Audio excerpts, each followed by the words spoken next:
to write a set of question paper for class 10 in the 80s. It took me 9 days to set one question paper for class 10 examination.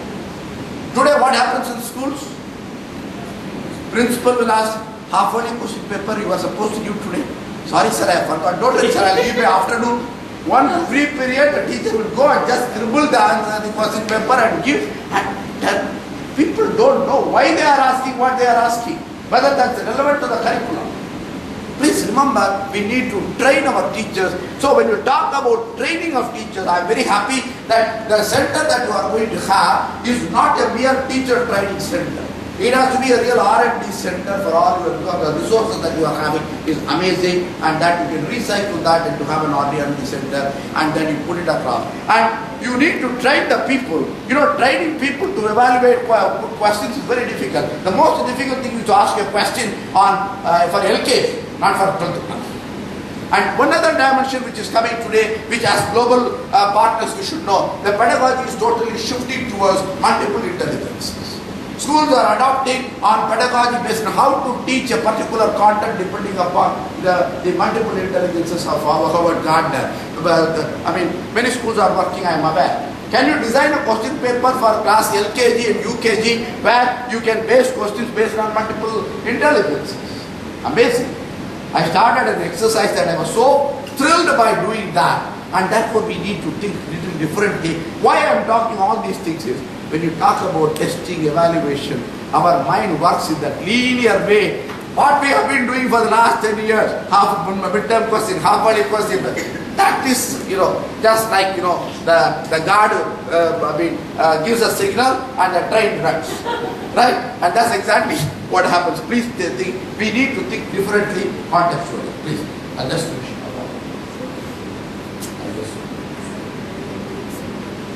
I have 10 minutes. Okay. Thank God. Now, the question is, I'm just going to focus a few minutes on the continuous and comprehensive evaluation. Now, the board is strongly advocating on the continuous and comprehensive evaluation. I'm sure that most of you have that in place in your school. Right? But what do you mean by continuous? Weekly test? Fortnightly? Midterm test? What do we understand by continuity? What is the periodicity? Periodicity is a matter of our convenience, that's all. What we believe, if we can conduct one test, we need to discuss and analyze what is continuous. Continuous doesn't mean, has no relevance to periodicity. Remember, continuous, the term has that we are observing the growth of the child, performance of the child almost day in and day out, and this continues. What is comprehensive? The same child is being looked upon a 360, talk about 360-degree feedback. And that's happening in the class. A physics teacher looks at the child, a chemistry teacher looks at the child, a mathematics. Now, do we sit together and anytime discuss about a particular child? No? Sometimes it happens, yes. When there is a case you have to promote a child, if he has already passed, you don't worry about him. But if you want to promote a child, okay, all of us will sit and discuss whether it should be done. But the question, and then it comes to the continuous and comprehensive. What is meant by comprehensive evaluation? In comprehensive evaluation, we do not put positive inputs across if your child is good in losing, probably you add it as an add-on, that's all. Right? So we need to understand and debate. The board has come with a format of CCE for classes 1 to 8 recently. If you don't have the format, I have got a copy of the format with me. Please take it. That's a recent one just from the last 15 days before. LKG to 5 had already come, 6 to 8 has come. And guidelines have also been put across enormously. But please note one thing, they are only guidelines. You need to contextualize it what to your local situation, and nobody is going to stop that doing that. And next please. What should be the mode of evaluation? What should be the types of evaluation? What should be the difficulty level? How do we ensure credibility and validity? I used to give a very an example. You remember nearly about 15 years before in CBSE, in class 10 examination, a question appeared. In English, write a paragraph on. And you know what was the topic? A journey by a train. And when this question paper was administered, that evening, Delhi is very politically sensitive. A press reporter went to a child in DPS RK-Puram and then asked the little girl, how do you look at the paper? She said, stupid paper. She said, stupid? Why? Sir, people are going to Moon and Mars and CBSE still asking a question, a journey by a train. Right? You wouldn't believe, just 4 months later I went to Andaman and Nicobar and I was doing a training program for the teachers there. One teacher stood up and said, sir, your question papers are all biased. I said, what do you mean by that? Can I give an example? Yes, sir. The question, a journey by a train. Sir, what do you mean? Sir, we don't have any trains in Andaman and Nicobar. Our children have not traveled in that like children. Conceptual. If you go to Udaipur and ask a question a rainy day, how will you answer? Or go to Alpi and say, a camel ride. He will tell you about a boat ride. The question is, that is why designing a question is not, as a matter of fact, yes, when you talk about continuous comprehensive evaluation, a situation should come. You should evaluate each individual child differently, depending upon what is his strength. That's the way that maybe we have problems universally to work on. Yes.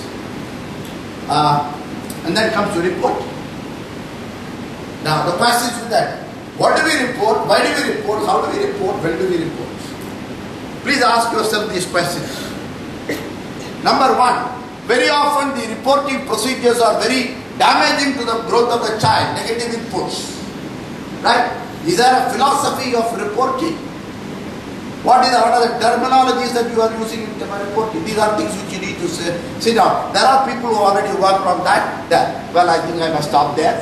And last one. The emerging concerns there I will put across. Just give a hint to you. One, of course, CC I have already said, class 10 examinations. Now the board seems to be thinking of options in examination. Whether schools with who have already got class 12, in those schools whether they can be given the freedom to conduct their own examination to promote the children to class 12. Right? Or whether to go for an online and on-demand examination for the children on that. Lots of things are going on. I think maybe in a month's time things will concretize. I am very close in touch with them. Another very important thing which is happening, again, I will put under the banner strictly confidential. But I know this for bringing this information to you. The CBSE also is planning for a CBSE overseas examination. Right? A kind of an international curriculum, which maybe, where the content, pedagogy and the evaluation there. As a matter of fact, I have been heading that committee and 2-3 meetings have already been held, and maybe the next 3, 4, 5 months you will find, because we are very keen that something should come in place from next academic year. So that's another dimension. So I'll conclude with just the remark. We are in a very fluid situation.